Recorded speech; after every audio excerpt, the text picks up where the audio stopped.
Good morning. स्वागत है आप सभी का मेरे यूट्यूब चैनल में केमिस्ट्री बाय पंकज जायसवाल।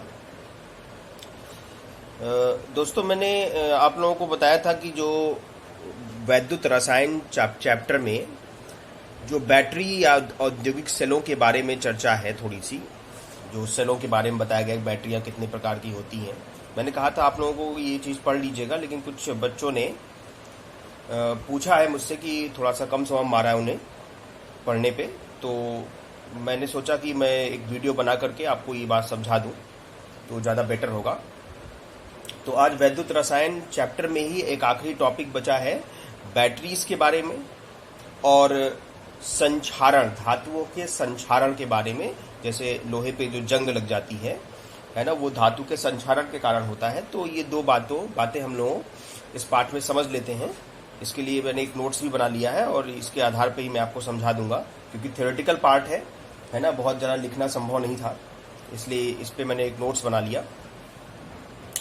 तो आइए बात करते हैं कि बैटरी क्या है और बैटरी किस प्रकार की बैटरियों को औद्योगिक स्केल पर, इंडस्ट्रियल स्केल पर इस्तेमाल कर सकते हैं। क्योंकि हमने जो पढ़ा कि गैल्वेनिक सेल क्या करता है, गैल्वेनिक सेल रासायनिक ऊर्जा को वैद्युत ऊर्जा में परिवर्तित कर देता है। तो रासायनिक ऊर्जा को जो सेल वैद्युत ऊर्जा में परिवर्तित करे वो गैल्वेनिक सेल है। लेकिन गैल्वेनिक सेल से इसका मतलब हमें विद्युत धारा प्राप्त होती है, विद्युत धारा उत्पन्न होती है गैल्वेनिक सेल से। लेकिन क्या जितनी भी गैल्वेनिक सेल है, जितनी भी स्पॉन्टेनियस रेडॉक्स अभिक्रियाएं हैं, वो सभी गैल्वेनिक सेल में हो सकती हैं। कोई भी स्पॉन्टेनियस मतलब कि स्वतः प्रवर्तित रेडॉक्स अभिक्रियाएं, जो रेडॉक्स अभिक्रियाएं स्वतः प्रवर्तित हैं, स्पॉन्टेनियस है, अपने आप होती हैं, उन रेडॉक्स अभिक्रियाओं के लिए अगर हम गैल्वेनिक सेल बनाएंगे तो बिल्कुल गैल्वेनिक सेल बन जाएगा और वो गैल्वेनिक सेल वर्क भी करेगा, उसमें धारा हमें प्राप्त भी होगी उससे। लेकिन सभी गैल्वेनिक सेल से हमें औद्योगिक स्तर पर जितनी धारा की जरूरत है उतनी धारा प्राप्त नहीं होती। तो औद्योगिक स्तर पर मतलब इंडस्ट्रियल स्केल पर, है ना, इंडस्ट्रियल सेल का निर्माण करना पड़ता है। और ये कोई अलग से सेल्स नहीं होती है, अलग से बैटरी नहीं होती है, वही आपकी गैल्वेनिक सेल है या गैल्वेनिक बैटरीज ही हैं, है ना। बस ये है कि इन सेलों में या इन बैटरियों से हमें ज्यादा मात्रा में ऊर्जा प्राप्त हो, ज्यादा मात्रा में वैद्युत ऊर्जा प्राप्त होती है। तो यही चीज लिखा गया कि यद्यपि प्रत्येक स्वतः प्रवर्तित रेडॉक्स अभिक्रिया का उपयोग गैल्वेनिक सेल में कर सकते हैं, परंतु ऐसी सभी गैल्वेनिक सेलों का प्रयोग औद्योगिक स्तर पर नहीं किया जा सकता। क्यों नहीं किया जा सकता? क्योंकि पहली बात, इन सेलों को बनाने में इतना ये कॉम्पैक्टेबल नहीं है, कॉम्पैक्टनेस नहीं है ना। और अगर एक जगह से दूसरी जगह इन सेलों को ले जाना है तो ये आसानी से हैंडल नहीं होगा। भाई, आप एक तामझाम बना करके दो वेसल रखते हो, उसमें इलेक्ट्रोड डालते हो, तार से जोड़ते हो, सॉल्ट ब्रिज का इस्तेमाल करते हो, तो इस वजह से पूरा पूरा तामझाम बन गया, एक पूरा सिस्टम बन गया, और उस सिस्टम को एक जगह उठा के दूसरी जगह ले जाने में बड़ी कठिनाई है। तो इस पहली बात तो पोर्टेबिलिटी की लिहाज से ये बहुत जो है सिस्टमैटिक नहीं है ना, कॉम्पैक्ट नहीं है, रगडनेस नहीं है इसमें। तो इस वजह से ये हम इन सभी गैल्वेनिक सेलों से हम लोग सभी गैल्वेनिक सेलों का औद्योगिक स्तर पर इस्तेमाल नहीं कर सकते। दूसरी बात यह है कि गैल्वेनिक सेल में लवण सेतु का प्रयोग, सॉल्ट ब्रिज का प्रयोग होता है, और सॉल्ट ब्रिज का इंटरनल रेजिस्टेंस मतलब आंतरिक प्रतिरोध बहुत ज्यादा होता है। और आंतरिक प्रतिरोध अगर ज्यादा होगा तो अगर हम उससे बहुत ज्यादा वैद्युत धारा प्राप्त करना चाहेंगे तो सेल का वोल्टेज बहुत तेजी से गिर जाएगा और सेल बेकार हो जाएगा। तो इस वजह से भी सभी गैल्वेनिक सेलों का प्रयोग हम लोग औद्योगिक स्तर पर नहीं कर सकते। औद्योगिक स्तर पर उन्हीं गैल्वेनिक सेलों का इस्तेमाल किया जा सकता है जिसमें पहली चीज कि पोर्टेबिलिटी के लिहाज से कॉम्पैक्टनेस हो, रगडनेस हो और हल्के होने चाहिए, एक जगह से दूसरी जगह आसानी से ले जाया जा सके जिनको, है ना। दूसरी बात, ऐसी सेल होनी चाहिए कि उनको जब हम यूज करें, उनसे धारा हम प्राप्त करें तो वोल्टेज बहुत तेजी से गिरना नहीं चाहिए। मतलब कुछ उसमें ऐसा व्यवस्था होनी चाहिए उस गैल्वेनिक सेल में कि उसका वोल्टेज तेजी से गिरे ना। तो ऐसी जो सेलें हैं, ऐसी जो बैटरियां हैं, है ना, जिनका हम इंडस्ट्रियल स्केल पर इस्तेमाल कर सकते हैं, उनको दो कैटेगरी में बांटा गया है। एक प्राथमिक सेल या प्राथमिक बैटरी और एक सेकेंडरी सेल या द्वितीयक बैटरी। प्राथमिक सेल वो है जिनकी सेल अभिक्रिया को रिवर्स नहीं कर सकते। जो सेल अभिक्रिया हो रही है वो एक बार हो गई तो उसको वापस रिवर्स नहीं कर सकते, मतलब इनको हम बार बार चार्ज नहीं कर सकते, है ना। मतलब कि रेडॉक्स अभिक्रिया केवल एक बार होती है और सेल कुछ समय बाद डेड हो जाता है और फिर से उस सेल का उपयोग नहीं किया जा सकता। तो ऐसी सेलों को प्राथमिक सेल कहते हैं, यानी कि प्राइमरी बैटरी या प्राइमरी सेल। इसके दो उदाहरण हैं, है तो बहुत सारे, हमने दो उदाहरण दिए, एक शुष्क सेल और एक मरकरी सेल। शुष्क सेल और मरकरी सेल के बारे में समझते हैं। शुष्क सेल पहले समझ लेते हैं। शुष्क सेल को लैक्लांशी सेल भी कहते हैं या जिंक कार्बन शुष्क सेल भी कहते हैं। इसमें जिंक का एक कंटेनर होता है। देखो ये डार्क रेड लाइन से जो हमने कंटेनर बनाया है, ये जिंक का कंटेनर है, जिंक का एक पात्र है जो एनोड का कार्य करता है। किसका कार्य करता है? एनोड का कार्य करता है। और इसमें एक ग्रेफाइट की रॉड लटकी है जो बॉटम तक नहीं जाती है ना, बिल्कुल पेंदी तक इसके नहीं जाती, बीच तक ही रहती है। ये ग्रेफाइट की रॉड कैथोड का काम करती है। तो जिंक कंटेनर एनोड है, नेगेटिव इलेक्ट्रोड है। कार्बन यानी ग्रेफाइट की रॉड कैथोड है, नहीं पॉजिटिव इलेक्ट्रोड है। और इसमें देखें कि कैथोड के आसपास मैग्नीज डाइऑक्साइड और कार्बन के मिश्रण को सॉलिड कवरिंग की जाती है। मतलब सॉलिड MnO2 और कार्बन के मिक्सचर की कवरिंग कर दी जाती है इसके चारों तरफ। और इसके बाहर ये देखें, एक जो है सरंध्र पेपर से इसको कवर कर दिया जाता है। इसके अंदर MnO2 और कार्बन भर दिया जाता है और इसके बाहर की तरफ जो है अमोनियम क्लोराइड और जिंक क्लोराइड के मिश्रण, नम मिश्रण को भरा जाता है। नम मिश्रण, पेस्ट को भर दिया जाता है। अब ये इसके लिए विद्युत अपघट्ट का कार्य करेगा। एनोड आपको पता है, कैथोड आपको पता है। तो देखें एनोड किसका है? जिंक मेटल का बना हुआ है। तो जिंक मेटल एनोड पर क्या करेगा कि एनोड पर जिंक के जो, भाई कंटेनर ही जिंक का है तो जिंक के बहुत सारे परमाणु होंगे, तो वो परमाणु इलेक्ट्रॉन त्याग कर जिंक आयनों में परिवर्तित हो जाएंगे, है ना। मतलब ये देखें, ये कंटेनर की दीवार है, ये दीवार जिंक का बना हुआ है ना। तो अब इसी दीवार पर ही, इसी सरफेस पे ही, इसी कंटेनर की वॉल पे ही जिंक का ऑक्सीकरण होगा और यहीं ये जिंक आयनों में और इलेक्ट्रॉन में परिवर्तित हो जाएगा। ये इलेक्ट्रॉन यहां कंटेनर से होते हुए पॉजिटिव इलेक्ट्रॉन यानी कैथोड पे पहुंचेंगे और वहां पे जो उन इलेक्ट्रॉनों को ग्रहण करके अपचयन की प्रक्रिया होगी। अपचयन की प्रक्रिया में क्या होता है देखें, क्योंकि देखो इसके पास क्या है, इसके आसपास जो ये पोरस पेपर से हमने कवर किया है, इसके अंदर क्या है? इसके अंदर MnO2 और कार्बन का मिश्रण है। तो MnO2, कैथोड पे MnO2 है, तो MnO2 अमोनियम आयन के साथ, है ना, जो इलेक्ट्रोलाइट है, इलेक्ट्रॉन ग्रहण करके, है ना, ये Mn2O3 में परिवर्तित हो जाता है और ये अमोनिया में परिवर्तित हो जाता है और जल बनता है। अब ये जो अमोनिया यहां बनी, ये अमोनिया गैस मुक्त नहीं होगी कि कैथोड पे जाके अमोनिया गैस बनी, गैस को मुक्त होना चाहिए। लेकिन यहां जो एनोड पर जिंक बना और क्लोराइड आयन है ही, तो जिंक आयन, क्लोराइड आयन और अमोनिया गैस ये मिल करके एक संकर यौगिक, संकर लवण जिंक ZnNH3 डाई अमीन जिंक 2 क्लोराइड, ये कॉम्प्लेक्स बनाते हैं और इससे जो जितनी अमोनिया बनती जाती है कैथोड पे, सब ये जिंक आयन इसका प्रयोग करके इस संकर लवण में परिवर्तित कर देता है।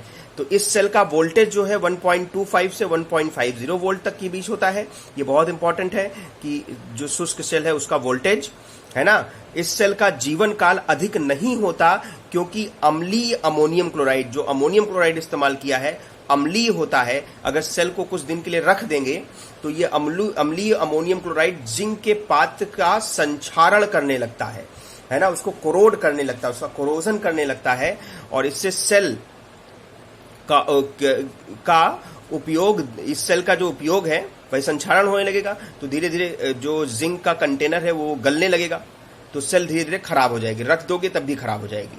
इस सेल का उपयोग किस में करते हैं? दीवार घड़ी में करते हैं, पोर्टेबल रेडियो में करते हैं, टॉर्च में करते हैं, ये सब आप जानते होंगे, है ना। जो रिमोट कंट्रोल होता है, रिमोट कंट्रोल की बैटरी ड्राई सेल है। तो इस तरह से इस सेल की वर्किंग और इस सेल का प्रयोग किया जाता है। इसी तरह की एक और सेल है, जैसे आप रिस्ट वॉच पहनते हैं, हाथ की कलाई की घड़ी, तो कलाई की घड़ी में जो बैटरी होती है वो मरकरी सेल होती है।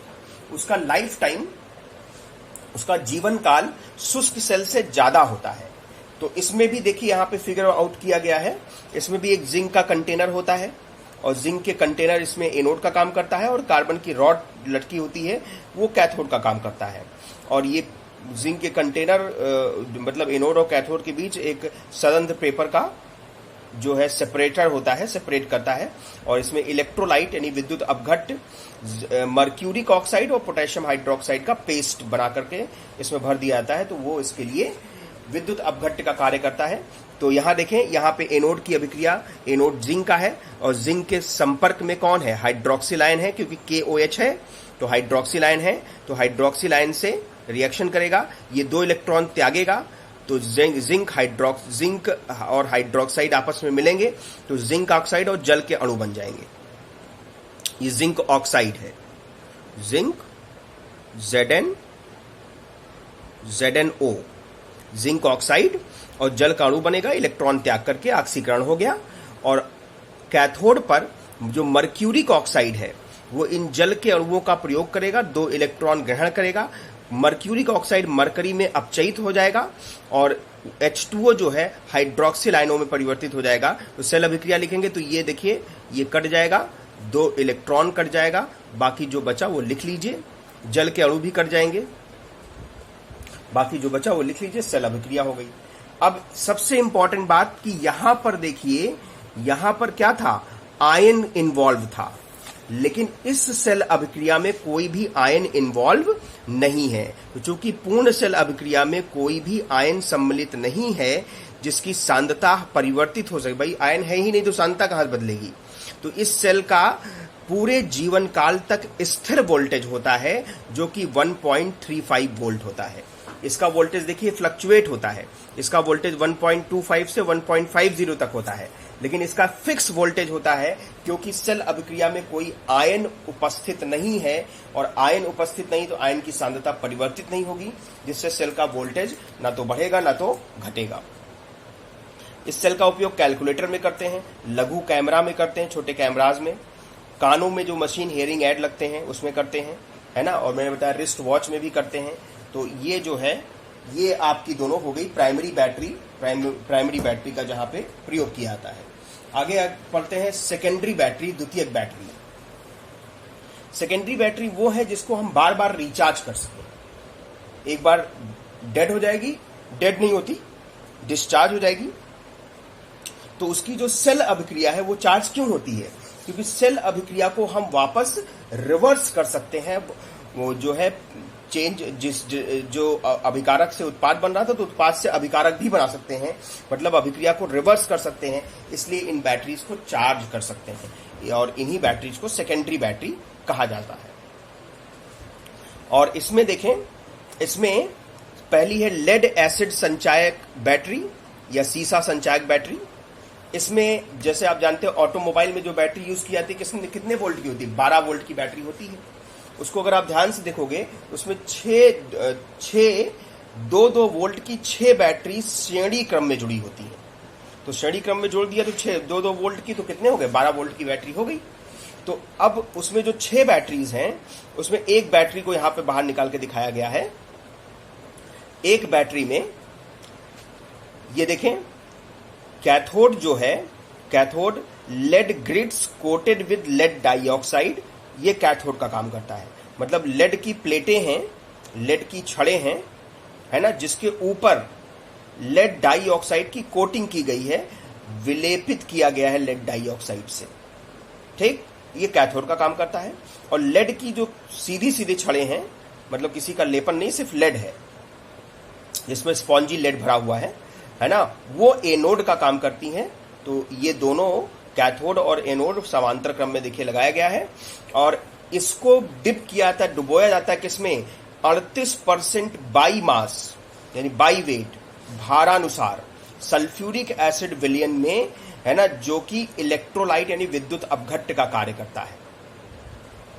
ठीक है, और इस विद्युत अपघट्ट जो 38% कंसंट्रेट सल्फ्यूरिक अम्ल विलयन है, उसका आपेक्षिक घनत्व 1.30 है। मतलब इसका घनत्व 1.30 है। जब ये सेल कार्य करेगा तो इसका जो वोल्टेज है, सॉरी, आपेक्षिक घनत्व है, वो घटने लगेगा। जब 1.20 के से भी नीचे आ जाएगा घनत्व, तो बैटरी को रिचार्ज करने की जरूरत पड़ती है। देखें, इस पे जो सेल अभिक्रियाएं होती हैं, भाई एनोड किसका बना है? एनोड लेड का बना है, लेड की प्लेटें हैं। तो लेड और किसमें डूबा हुआ है? सल्फ्यूरिक अम्ल। सल्फ्यूरिक अम्ल मतलब कि सल्फ्यूरिक अम्ल में क्या है? सल्फ्यूरिक अम्ल में H+ आयन है और सल्फेट आयन है। तो लेड की जो छड़े हैं एनोड की वो लेड, उस पे लेड के जो परमाणु हैं ये सल्फेट आयन से अभिक्रिया करेंगे। सल्फेट आयन इलेक्ट्रॉन त्याग करेंगे और लेड और सल्फेट जुड़कर लेड सल्फेट बना लेंगे। ये ऑक्सीकरण की अभिक्रिया हुई जो कि एनोड पर हुई। कैथोड पे भी लेड की ही प्लेटें हैं, लेकिन इसकी प्लेटों के ऊपर लेड डाइऑक्साइड की कोटिंग की गई है, विलेपन किया गया है, लेपन किया गया है ना। तो सीधे संपर्क में कौन है? Lead dioxide. तो लेड डाइऑक्साइड सल्फेट आयन और H+ आयनों के संपर्क में आता है, तो इलेक्ट्रॉन को ग्रहण करके लेड सल्फेट और जल में परिवर्तित हो जाता है। तो ये पूर्ण सेल अभिक्रिया हुई। Lead dioxide, sulphate ion 2 use हुए, 4 H+ आयन, इलेक्ट्रॉन कैंसिल हो गए, 2 मॉलिक्यूल बने लेड सल्फेट के और जल के अणु बने। ये सेल अभिक्रिया है जब बैटरी वर्क करती है, मतलब ड्यूरिंग डिस्चार्जिंग। मतलब जब बैटरी अपना काम करती है यानी विद्युत धारा उत्पन्न करती है, तब उस समय ये सेल अभिक्रिया होती है। अब यही देखिए, एनोड पे जो अभिक्रिया है और जो कैथोड पर अभिक्रिया है ना। जब सेल को चार्ज करते हैं, सेल अभिक्रिया से स्पष्ट है कि सेल के कार्य करने के दौरान सल्फ्यूरिक अम्ल का उपयोग होता है, जिससे सल्फ्यूरिक अम्ल विलयन का घनत्व घटेगा। जब सल्फ्यूरिक अम्ल विलयन का घनत्व 1.20 से नीचे आ जाता है, तो सेल को चार्ज करने की आवश्यकता होती है। अब चार्जिंग के दौरान सेल अभिक्रिया बस उलट जाती है। जैसी अभिक्रिया थी, इसी अभिक्रिया को उल्टा लिख दीजिए। और जो एनोड पे हो रहा था, चार्जिंग के दौरान वो कैथोड पर होगा। भाई देखो, उल्टा लिखे तो अब अपचयन हो रहा ना, तो वो कैथोड पर हो जाएगा। और जब इसको उल्टा लिखे तो ये अपचयन था, ऑक्सीकरण हो जाएगा, ये एनोड हो जाएगा। तो एनोड कैथोड का और कैथोड एनोड का कार्य करने लगता है चार्जिंग के दौरान। तो वही अभिक्रिया लिख दी गई उलट करके। तो इस सेल को इसलिए चार्ज कर पाना संभव है क्योंकि डिस्चार्जिंग के दौरान गठित लेड सल्फेट ठोस होता है। देखिए, जब बैटरी वर्क कर रही है तो बैटरी के वर्किंग के दौरान देखिए क्या हुआ, लेड सल्फेट बन रहा है। और लेड सल्फेट क्या है? लेड सल्फेट सॉलिड है। लेड सल्फेट सॉलिड है, तो ये इलेक्ट्रोड पर जमा हो जाएगा। और इलेक्ट्रोड पर जमा हो जाएगा तभी इसके लिए, यही देखिए, यही यहां लिखा है कि डिस्चार्जिंग के दौरान लेड सल्फेट ठोस होता है और इलेक्ट्रोड पर चिपक जाता है। इसलिए यह विद्युत अपघटन के दौरान इलेक्ट्रॉनों को प्राप्त करने या छोड़ने की स्थिति में है। इसलिए हम सेल को बार बार रिचार्ज कर सकते हैं। यहाँ एक बात और ध्यान रखना महत्वपूर्ण है कि जो इलेक्ट्रोड डिस्चार्ज के दौरान एनोड का कार्य कर रहा था, वह चार्जिंग के दौरान कैथोड का कार्य करेगा। इसी प्रकार डिस्चार्जिंग के दौरान जो इलेक्ट्रोड कैथोड का कार्य कर रहा था, वो चार्जिंग के दौरान एनोड का कार्य करेगा। उल्टा हो जाएगा और अभिक्रिया, सेल अभिक्रिया भी उल्टी हो जाएगी। दूसरी बैटरी पे आते हैं, निकेल कैडमियम संचायक सेल। ये सेल, ये भी एक तरह के रिचार्जेबल सेल है, सेकेंडरी बैटरी है। आजकल विशेष तौर पर जो है कैलकुलेटर में इसी सेल का प्रयोग किया जाता है और इसका जीवन काल लेड एसिड संचायक सेल से बहुत ज्यादा होता है। लेकिन समस्या इस बात की है कि ये लेड संचायक बैटरी से ये महंगा है, इसकी कॉस्ट ज्यादा है। इसमें कैडमियम का इलेक्ट्रोड एनोड का कार्य करता है। कैडमियम के इलेक्ट्रोड होता है, वो एनोड का कार्य करता है। और NiO2 से विलेपित धातु की छड़ कैथोड का कार्य करती है। और धातु, निकेल धातु की छड़ जो होती है, निकेल कैडमियम का एनोड होता है, कैडमियम धातु की छड़ें होती हैं वो एनोड का कार्य करती हैं, और निकल धातु की छड़ें होती हैं उस पे निकल डाइऑक्साइड है ना का विलेपन होता है, वो कैथोड का कार्य करती है। और दोनों छड़ों के बीच पोटेशियम हाइड्रोक्साइड का विलयन भरा होता है जो कि विद्युत अपघट्य का कार्य करता है। मेरी बात समझिए, कैडमियम की छड़ एनोड का कार्य करती है, निकल धातु की छड़ जिसपे NiO2 का लेपन होता है वो एनोड का कार्य करती है, कैथोड का कार्य करती है। और दोनों छड़ें पोटेशियम हाइड्रोक्साइड के विलयन में डूबी रहती हैं, और पोटेशियम हाइड्रोक्साइड यहां विद्युत अपघट्य का कार्य करता है। अब देखें इसकी सेल अभिक्रियाएं किस तरह से होती हैं। सेल अभिक्रिया, क्या एनोड किसका है? कैडमियम का है, पोटेशियम हाइड्रोक्साइड में डूबा हुआ है, तो हाइड्रोक्साइड आयनों के साथ कैल्शियम हाइड्रोक्साइड बनाता है 2 इलेक्ट्रॉन त्याग कर। और एनोड किसका है? NiO2 का लेपन है छड़ों पर, तो NiO2 डायरेक्ट संपर्क में है, तो जल के साथ इलेक्ट्रॉन ग्रहण करता है और निकल हाइड्रोक्साइड और हाइड्रोक्सिल आयन बनाता है। तो अब देखिए जोड़ेंगे जब इसको तो ये हाइड्रोक्सिल आयन कट जाएंगे, इलेक्ट्रॉन कट जाएंगे, तो कैडमियम और निकल डाइऑक्साइड जल, और ये कैडमियम हाइड्रोक्साइड और निकल हाइड्रोक्साइड। लेड स्टोरेज सेल की तरह अभिक्रिया के उत्पाद ठोस होने के कारण, ये दोनों ठोस हैं, कैडमियम हाइड्रोक्साइड और निकल हाइड्रोक्साइड दोनों क्या हैं? दोनों सॉलिड हैं। तो सॉलिड होने के कारण इलेक्ट्रोडों पर चिपक जाते हैं, और इसलिए इन सेलों को भी हम चार्ज कर सकते हैं लेड स्टोरेज बैटरी की भांति। और चार्ज करते समय एनोड कैथोड हो जाएगा और कैथोड एनोड हो जाएगा, अभिक्रिया उल्टा हो जाएगी, तो मतलब ऑक्सीकरण अपचयन हो जाएगा, अपचयन ऑक्सीकरण हो जाएगा। समझ में आ गया? सेल की चार्जिंग और डिस्चार्जिंग के दौरान कोई भी गैस उत्पन्न नहीं होती, अतः सेल को सील्ड किया जा सकता है। पूरी सेल बिल्कुल सील्ड होती है और बटन सेल की तरह दिखाई देती है, शुष्क सेल की तरह। और इसका वोल्टेज भी बिल्कुल फिक्स होता है, लगभग 1.4 वोल्ट का वोल्टेज होता है। तो ये तो हो गई प्राइमरी और सेकेंडरी बैटरी के बारे में। अब एक और सेल इस्तेमाल की जाती है जिसे कहते हैं फ्यूल सेल या ईंधन सेल। ये एक प्रकार की गैल्वेनिक सेल है जिसमें ईंधन कौन से ईंधन? जैसे मीथेन है, हाइड्रोजन है, मेथनॉल है, इनका कंबशन किया जाता है, इनका दहन किया जाता है। आप अच्छी तरह जानते हो, दहन किसी पदार्थ का करना है, किसी भी पदार्थ का दहन करना है, तो इसका मतलब, दहन का मतलब होता है कि उस पदार्थ को ऑक्सीजन के साथ जलाना। तो ऑक्सीजन इन अभिक्रियाओं में ऑक्सीकारक पदार्थ का कार्य करती है। तो ये एक पहली बात तो ये समझ लीजिए कि ईंधन सेल एक तरह की प्राइमरी सेल है, इसको बार बार रिचार्ज नहीं कर सकते, लेकिन इसमें जो हम अभिकारक पास करेंगे है ना, वो पूरा यूज हो जाता है और उत्पाद सीधे सीधे हमें डायरेक्टली वहां से हम निकालते रहते हैं। इसलिए इस सेल को हम बार बार इस्तेमाल कर सकते हैं, चार्ज करने की जरूरत ही नहीं है। ठीक है, तो जो ईंधन है, हाइड्रोजन, मीथेन, मेथनॉल, इनका दहन होता है। दहन जब भी किसी पदार्थ का करते हैं, जब भी किसी पदार्थ को ऑक्सीजन में जलाते हैं, तो combustion energy, enthalpy of combustion, ऊष्मा उत्पन्न होती है। जो ऊष्मा या ऊर्जा उत्पन्न होती है, उस ऊर्जा को ये सेल, उस दहन ऊर्जा को ये सेल वैद्युत ऊर्जा में परिवर्तित करने की क्षमता रखता है। इसीलिए इसे कहते हैं फ्यूल सेल या ईंधन सेल।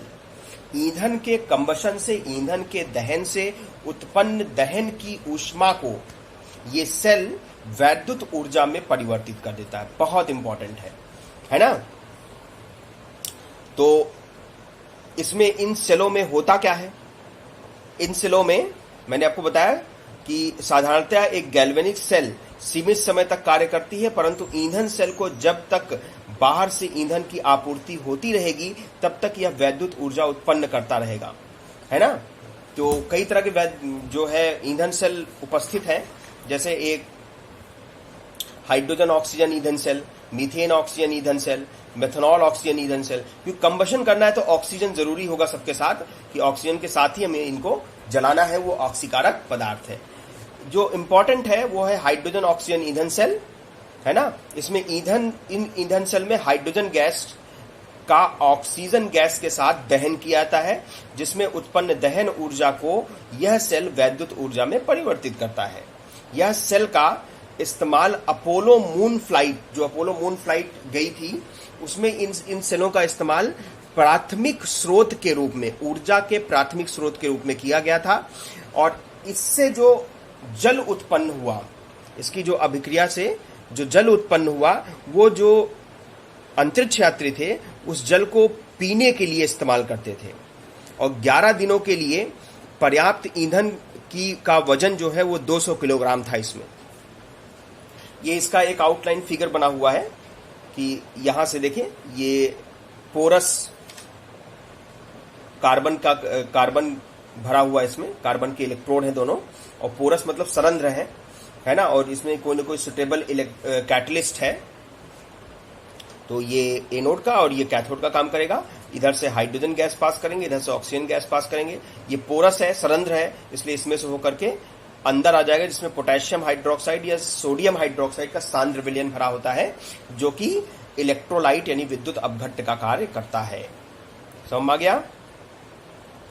तो एनोड पर क्या हुआ, हाइड्रोजन गैस आपने पास की, तो हाइड्रोजन गैस हाइड्रोक्सिल आयनों से अभिक्रिया करता है, इलेक्ट्रॉन त्यागेगा, जल बनाएगा। और कैथोड पर ऑक्सीजन गैस पास की, ये भी जल के संपर्क में आया, इलेक्ट्रॉन ग्रहण करके हाइड्रोक्सिल आयनों में परिवर्तित हो गया।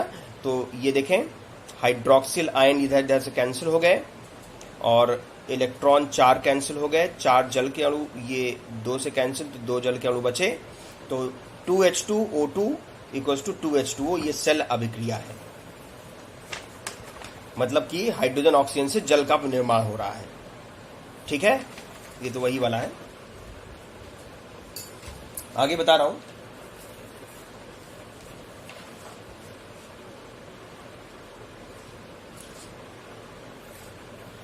अब देखिए, इस प्रकार इस सेल में अभिकारकों को इलेक्ट्रोडों से लगातार प्रवाहित किया जाता है और उत्पादों को विद्युत अपघट्ट से लगातार हटाया जाता है। जो उत्पाद बनते जाते हैं उसको विद्युत अपघट्ट को लगातार हटाते जाते हैं। ईंधन सेल की क्या उपयोगिता है? बिल्कुल उपयोगिता है। इसमें अगर हम जो गैसें प्रवाहित कर रहे हैं, अगर उसकी आपूर्ति लगातार करते रहें तो ये सेल कभी डेड नहीं होती है ना। इस सेल से हमेशा वैद्युत ऊर्जा उत्पन्न होती रहेगी जब तक आप ईंधन की आपूर्ति करते रहोगे। ये सेलें 70 से 140 डिग्री सेंटीग्रेड तापमान पर भी संचालित होती हैं और इनका वोल्टेज 0.9 वोल्ट का वोल्टेज ये प्रदान करती हैं। ये देखिए, इसका इलेक्ट्रोड विभव, इसका इलेक्ट्रोड विभव, मानक इलेक्ट्रोड विभव है। तो E0 सेल इसका 1.23 वोल्ट आता है। और ये अगर सैद्धांतिक रूप में मान के चलें तो ये माना जाता है कि 100% एफिशिएंट होती है। इनकी दक्षता जो है वो 100% होती है। हालांकि व्यवहारिक रूप में जब इसको हम यूज करते हैं तो दक्षता 60 से 70% ही रह जाती है, लेकिन फिर भी ये थर्मल पावर प्लांट से बहुत बेहतर है, क्योंकि थर्मल पावर प्लांट की जो दक्षता है, एफिशिएंसी है, वो सिर्फ 40% तक ही होती है, 40% से भी कम होती है। ठीक। दूसरी बात, इन सेलों का जो मुख्य लाभ है वो ये प्रदूषण नहीं फैलाती और कोई अपशिष्ट पदार्थ या अवशेष बचता नहीं है जो किसी भी तरह का पॉल्यूशन फैला सके। अगर इसकी थर्मोडायनेमिक एफिशिएंसी निकालें तो थर्मोडायनेमिक एफिशिएंसी यानी दक्षता ईटा से रिप्रेजेंट करते हैं change in Gibbs free energy upon change in enthalpy into 100। तो गिब्स फ्री एनर्जी हम निकाल सकते हैं। देखो E0 सेल वो 1.23 है ना, और एक मोल के लिए निकालोगे तो 2 ही इलेक्ट्रॉन आएगा। तो minus NF E0 cell 2, F की वैल्यू ये है 1.23 वोल्टेज है, ये आया आपका माइनस 237.39 किलो जूल प्रति मोल, और डेल्टा H का मान इसका 285.8 किलो जूल प्रति मोल होता है। तो ईटा का मान ये रख दिया। 83% तक ये दक्षता यहां पर कैलकुलेशन में आ रही है। तो काफी एफिशिएंट है ना, और बहुत आसानी से इसका इस्तेमाल कर सकते हैं। हाँ, ये है कि इसके निर्माण में थोड़ी सी कठिनाइयां जरूर आती हैं, लेकिन वो जब इसके यूज करते हैं तो वो उतनी कठिनाई कोई बड़ी बात नहीं, उतनी कठिनाई हमें झेलनी ही पड़ेगी अगर कोई अच्छी चीज बनानी है तो। अगला और लास्ट टॉपिक है धातुओं का संक्षारण यानी मेटल का कोरोजन। देखिए, अगर आप लोहे की छड़ को नम वायु में रख दें तो वो नमी को अपने सरफेस पे एब्जॉर्ब करके जो आयरन होता है वो अपने सरफेस पे भूरे भूरे रंग की एक परत बना लेता है। ये परत को ही हम लोग कहते हैं जंग या रस्ट। है ना। और इसी को कहते हैं संक्षारण। ये ऐसा इसलिए होता है कि अपने वायुमंडल से ये धातु नमी के साथ साथ उसमें घुली गैसों को भी अपनी सरफेस पे खींच लेता है, उससे अभिक्रिया कर लेता है और कुछ अवांछनीय यौगिक बन जाते हैं। जैसे उस धातु के ऑक्साइड बन गए, धातु के सल्फाइड बन गए, धातु के कार्बोनेट बन गए, धातु के सल्फेट बन गए। तो इसमें परिवर्तित होने की वजह से रस्टिंग हो जाती है, कोरोजन हो जाता है और धातु का धीरे धीरे क्षय होने लगता है। इसी घटना को हम धातु का संक्षारण कहते हैं। जैसे लोहे पर जंग लगना, ये वैद्युत रासायनिक प्रक्रिया है और धातु की सतह पर एक गैल्वेनिक सेल का निर्माण हो जाता है। अब जंग लगती कैसे है? लोहे का ही एग्जाम्पल लें तो लोहे को नम वायु में रखने पर उसके पृष्ठ पर जल की परत बन जाती है, जिसमें CO2 और अन्य गैसें घुली रहती हैं, जिससे जल की चालकता बढ़ जाती है। जल जो उसके सरफेस पे आएगा वो CO2 जो उसमें घुला है उसको कार्बोनिक अम्ल पर परिवर्तित कर देगा और ये गैल्वेनिक सेल में विद्युत अपघट्ट का काम करेगा। कौन? ये कार्बोनिक अम्ल। इसका भी क्योंकि दुर्बल अम्ल है तो इसका जो है थोड़ा सा वियोजन भी होगा, है ना, आयनन भी होगा। तो आयनन बन के H+ आयन और कार्बोनेट आयन में ये परिवर्तित हो जाते हैं और एक साम्यावस्था भी इनके बीच स्थापित हो जाती है। अब आयरन जो घुलित ऑक्सीजन के संपर्क में है, आयरन का जो सरफेस, लोहे का जो सरफेस है जो घुलित ऑक्सीजन के संपर्क में है, H+ आयनों की उपस्थिति में ऑक्सीकृत होता है ना। जैसे आयरन है, मैं समझा देता हूं आपको।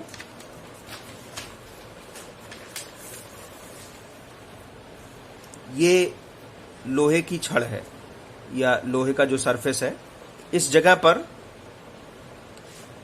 जो आयरन है वो आयरन इलेक्ट्रॉन त्याग कर फेरस आयन में परिवर्तित हो गया, है ना। तो ये जगह जो कि ये सरफेस की ये जो जगह है ऑक्सीकरण हुआ तो ये एनोड का काम करने लगा। ये गैल्वेनिक सेल का एनोड बना देता है ना। ये क्षेत्र एनोड का कार्य करने लगा और ये जो इलेक्ट्रॉन उत्पन्न हुआ वो इसके सरफेस पे बहते हुए दूसरी जगह पर जाएगा और दूसरी जगह पर क्या होगा? अपचयन की अभिक्रिया होगी। जो यहां पे भी तो ऑक्सीजन घुला हुआ होगा, है ना। ऑक्सीजन और भाई जल घुला हुआ है तो उसमें H+ आयन भी है। अभी हमने बताया था ऊपर, देखिए कि कार्बोनिक अम्ल टूट के H+ आयन और कार्बोनेट आयन परिवर्तित हो जाएगा तो H+ आयन भी उपस्थित है। तो ये H+ आयन के उपस्थिति में इलेक्ट्रॉन ग्रहण करके H2O में परिवर्तित होगा और ये अपचयन हो जाएगा और ये क्षेत्र काम करेगा किसका? कैथोड का। और ये इन दोनों अर्ध सेल अभिक्रियाओं से फेरस आयन उत्पन्न हुआ और ये फेरस आयन देखिए धातु की सतह का यह क्षेत्र कैथोड का कार्य करेगा और ये जो सेल अभिक्रिया से भाई दोनों अर्ध सेल अभिक्रियाओं को जोड़ दे तो iron, oxygen, H+ ion, ferrous ion और जल में परिवर्तित हो गया। ये इसका मानक अपचयन विभव है, मानक जो है विद्युत वाहक बल है। तो अब ये जो फेरस आयन उत्पन्न हुआ, सेल की अभिक्रिया से प्राप्त फेरस आयन घुलित ऑक्सीजन या वायु की ऑक्सीजन से क्रिया करके फेरिक ऑक्साइड में परिवर्तित हो जाती है। ऑक्सीजन के साथ अभिक्रिया करके फेरिक ऑक्साइड में परिवर्तित हो जाती है और ये फेरिक ऑक्साइड हाइड्रेशन द्वारा जंग में परिवर्तित हो जाता है। X जल के अणु अपने साथ जोड़ करके रस्ट में परिवर्तित हो जाता है और इस तरह पे जो सरफेस था उस पे जंग लगने लगती है, लोहे की सतह पर जंग लगने लगती है। तो मेरे ख्याल से आप सब लोगों को ये बात समझ में आई होगी। मैंने डिटेल में समझा दिया है, ये टॉपिक फिनिश भी कर दिया। तो इसको ध्यान से देखें, समझें। अगर कोई अब भी समस्या हो तो मुझे अब कमेंट बॉक्स में जाकर के बताएं कि इस टॉपिक में, इस पॉइंट पे मुझे ये समस्या आ रही है, मैं उसका समाधान करने की कोशिश करूंगा। और ध्यान से पढ़ें, है ना। और इसका जो है इसको अपनी कॉपी पे नोट भी करते चलें। नोट करेंगे तो आपके लिए आसानी होगी। और कोई समस्या हो तो जरूर कमेंट बॉक्स में बताएं, है ना। तब तक आप सब लोग अब ध्यान से पढ़िए, अपना ध्यान रखिए, है ना। और इस टॉपिक को, इस चैप्टर को हम यहीं पे खत्म करते हैं। अगला चैप्टर जो हम स्टार्ट करेंगे वो है रासायनिक बलगतिकी, केमिकल काइनेटिक्स। तब तक के लिए धन्यवाद।